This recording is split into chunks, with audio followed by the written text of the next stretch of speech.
Sorry about that. My video just cut off for like no reason there. Have no idea why. Anyways, yeah, I've made no secret that like I am not a fan of Jeff King and Scott Lobdell.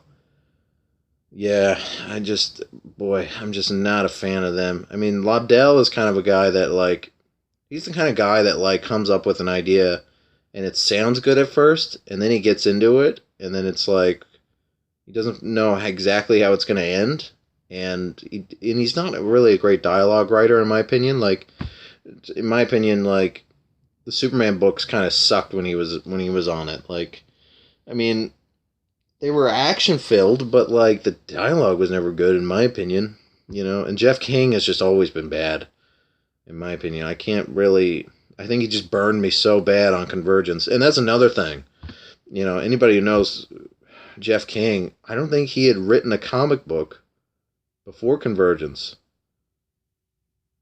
Uh, I'm pretty sure, like you know, and if I'm wrong, like I totally take back what I'm about to say next. But I mean, DC, we gave a big event the possibility of doing something that was really cool, like you know, and especially for all those people that like were kind of pissed about you know the state of where DC is at, and we give it to somebody who's never written a comic book before. Just mind blown. Mind freaking blown. I don't understand it. You know, it's like to me, if you got a storyline like that and you understand that like so many people are going to be watching you, like when you do this story, you got to go all out, man. Like you got to bring in your top tier like talents that you got there. Jeff should have been more involved more. And Jeff Johns, I mean, um, yeah, just totally dropped the freaking ball. Like there was so much stuff that like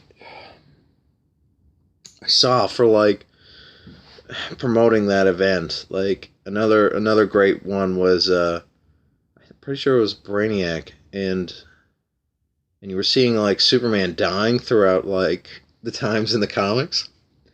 And I can't I can't remember exactly what he says because I go off the cuff when I talk about these videos.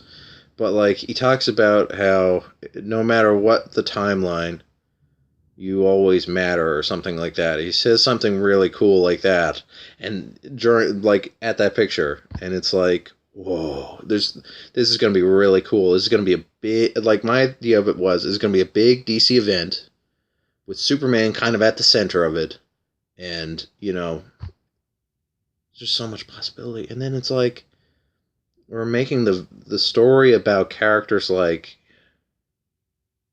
Demos.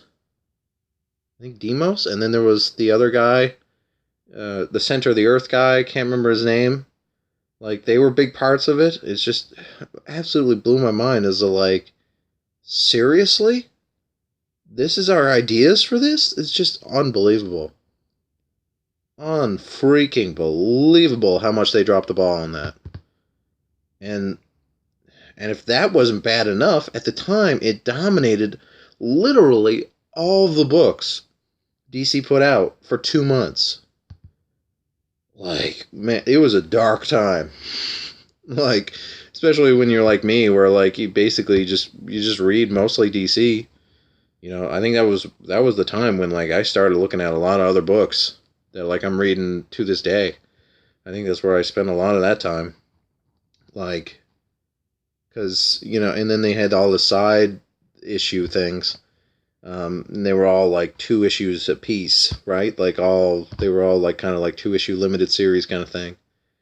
Because again, 2 months, they would dominate for 2 months, and like I bought a bunch of the first ones, and then I thought, well, geez, I don't need to buy the second one of all these. Like I'll just collect the main series, and then that'll be it. You know, like literally the only a good thing that came out of that was some wicked variant covers from Tony Daniel on the main series.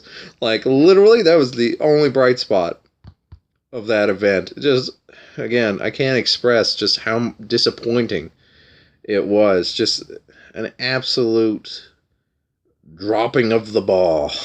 Yeah.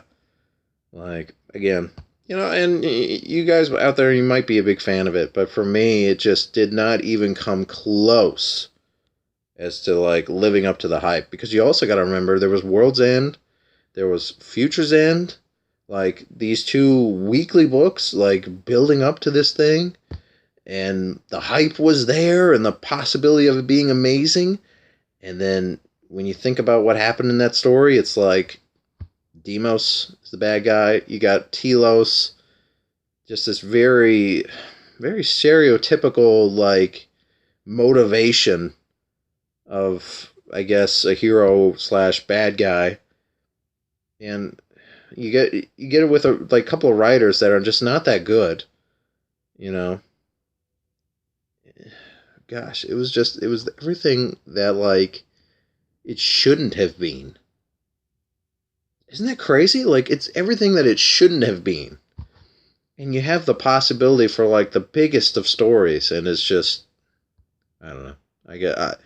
I'm not even saying anything really constructive about it. All I'm saying is like it was so bad because it was, And I would say anybody who hasn't read it, and maybe you're new to DC, you love Superman and Batman, you want to get caught up on things. Good Lord, steer clear of Convergence. You don't need to read it. Like nothing really comes out of it. Maybe a couple of things. I think Parallax is coming up in the Green Lantern book because he's kind of back. I think literally one of the only bright spots is the Lois and Clark book. Cause I look down because it's right next to me, but I think that was like literally the only good thing that came out of it. It's insane. It really insane.